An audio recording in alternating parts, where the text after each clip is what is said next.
प्रेण भक्ति योगेन यजेत पुरुषः परम। इसके बाद भी अगर कोई मानव भगवान का नाम नहीं लेता तो उसको गरुड़ पुराण में एक दो नहीं कई गालियां दी गई है, कई अपशब्द उस मानव के लिए प्रयोग किया गया है। स्विट वराहोष्ट खरई संस्तुतः पुरुषः पशु। ऐसे पुरुष पशु के समान होता है जो भगवान के भक्ति के बिना अपने जीवन को जीता है। सबसे पहला बताया गया स्विड, जो भगवान का नाम नहीं लेता, ऐसे मानव विटवराह अर्थात सुअर की तरह होते हैं। बोले भैया क्यों? बोले सुअर का काम क्या है? किसी भी प्रकार पेट भरना चाहिए। हम क्या खा रहे हैं क्या नहीं खा रहे हैं इसका ज्ञान हमें नहीं है।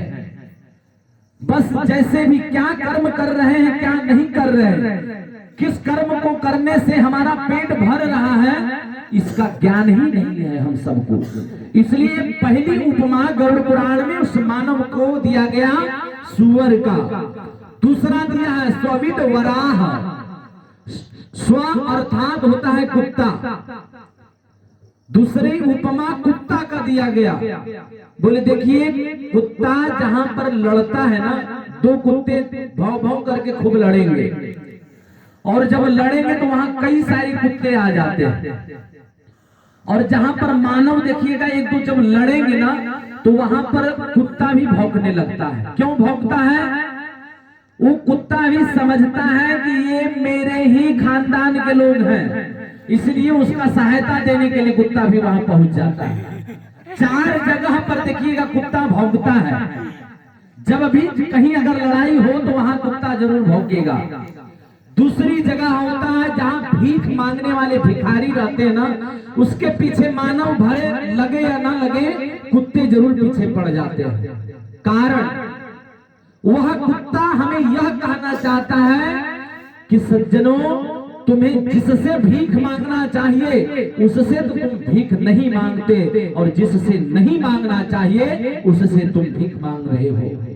जो तुम्हें कुछ नहीं दे सकता, जो स्वयं भिखारन बन बैठा है, जो स्वयं भिखमंगा है, तुम उसके सामने थाली फैला रहे हो, हाथ फैला रहे हो, वो तुम्हें कभी भीख नहीं देगा। इसलिए अगर हमें भीख मांगना भी है तो ईश्वर अंश जीव अविनाशी, हम सभी ईश्वर के अंश हैं, उस ईश्वर के पुत्र हैं, संतान हैं। हमें अगर जब भी कुछ मांगने की आवश्यकता पड़े तो हमें उनके प्रतिमाओं के प्रति सामने बैठ करके और आंचल फैला देना चाहिए। हे प्रभु आज हमें इस विषय वस्तु की आवश्यकता पड़ी है, आप कहीं से भी ला कर दो, लाना है आप ही को। कभी भी देखिएगा बेटा को मांगने का मौका नहीं मिलता है पिता से। जब आपका पुत्र छोटा होता है तो पिता स्वयं ज्ञान होता है पिता को इसे दूध की आवश्यकता है, दूध ला करके हम दे देते हैं। जैसे थोड़ा बड़ा हुआ हम सब जानते हैं कि अभी नहीं ज्ञान की आवश्यकता है, स्कूल में हम नाम लिखवा देते हैं। जब कॉपी किताब कलम टॉफी या कपड़े इत्यादि की जब भी अपने बच्चों की आवश्यकता पड़ती है पिता बिना कहे ला करके दे देता है। कभी भी बेटा को मांगने का अवसर नहीं देता है पिता। तो उसी प्रकार वह परम पिता परमात्मा भी हमें अपने कर्म और अकर्म के हिसाब से हमें सब वस्तु देते हैं, लेकिन जब समय पड़ेगा तब। कहते हैं ना कि समय से पहले कुछ नहीं मिलता। तो समय से पहले अगर हम सोचेंगे कि कटोरी उठा करके भीख मांगना चालू कर दें, कुछ नहीं मिलने वाला। इसलिए वो कुत्ता बार बार हमें रोकता है कि तुम इसके आगे हाथ मत फैलाओ। तीसरा जगह है रात्रि में। जब रात में देखिएगा जब सोए रहेंगे सभी मनुष्य तो रात में कुत्ता भौंकता है। वो इसलिए भौंकता है, हम सभी को बार बार यह कहता है कि तुम व्यर्थ अपने आधे जीवन को सोने में व्यतीत कर रहे हो। इसलिए दिन रात जब भी समय मिले भगवान के नाम संकीर्तन करो। ये नहीं कि रात भर दिन भर अचेत सोए रहे, भगवान का तनिक भी स्मरण नहीं किए। ये तीन जगह और चौथी जगह जो है वह यह है कि जब भी मानव अपने मंदिर आदि जब हम कभी जाते हैं तो वहां देखिएगा हमेशा एक न एक चप्पल इत्यादि गायब रहता है। तो सब वो काम मनुष्य का भी होता है और कुत्ते का भी होता है। क्यों गायब करते हैं? ग्रह कहते हैं चप्पल अगर मंदिरों से चला जाए, अगर चप्पल आप यहाँ पर कथा सुनने आए और यहाँ से अगर आपका चप्पल आदि गायब हो जाए तो समझना कि आपका ग्रह कट गया। इस ये नहीं कि मंदिर में गए चप्पल गायब हुआ दूसरे का चप्पल पहन करके चल दिए, अर्थात आपने दूसरे के भी ग्रह को अपने पास लेकर के चल दिए। इसलिए इन सभी चीजों का अवश्य ध्यान देना चाहिए। वराह, सुअर और कुत्ते की उपमा को आप लोगों ने अच्छे तरह से समझ गए।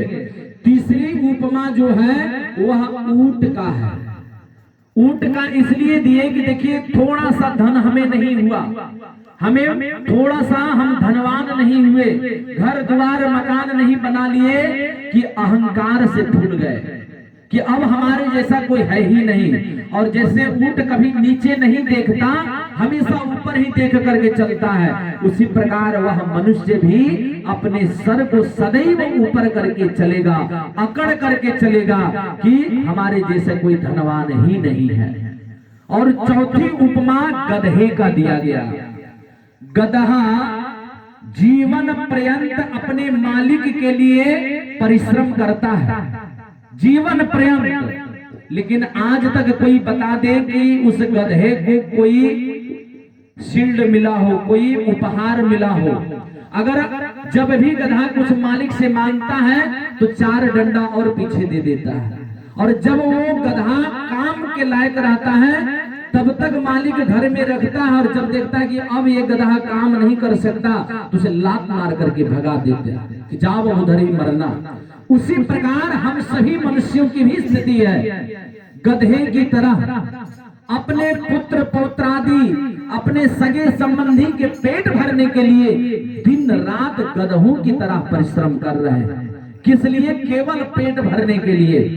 और जब यही शरीर से जब हमारा शरीर अस्वस्थ हो जाता है, बीमार पड़ जाता है, तो इसी शरीर से हमारे सगे संबंधी घृणा करने लगते हैं। इसी शरीर को देखना तक नहीं चाहते। और जब अंतिम अवस्था आता है, वृद्धा अवस्था आता है, तो लोग माता पिता को मार के भगा देते हैं, या तो 4 पहिए घर के बाहर, या तो फिर कहते हैं कि जाओ वृद्धाश्रम में रहना, जैसे भी रहना, जो भी करना, उधर ही मर जाना, इधर मत आना।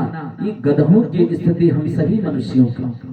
इसलिए हम सभी को सतर्क रहना चाहिए, और सतर्क रहते हुए सर्वस्व कभी भी अगर सगे संबंधियों को देना है तो जीवन आपका नरक है, सर्वस्व त्यागना है तो भगवान के चरणों में त्यागे, अपने सगे संबंधियों के लिए नहीं।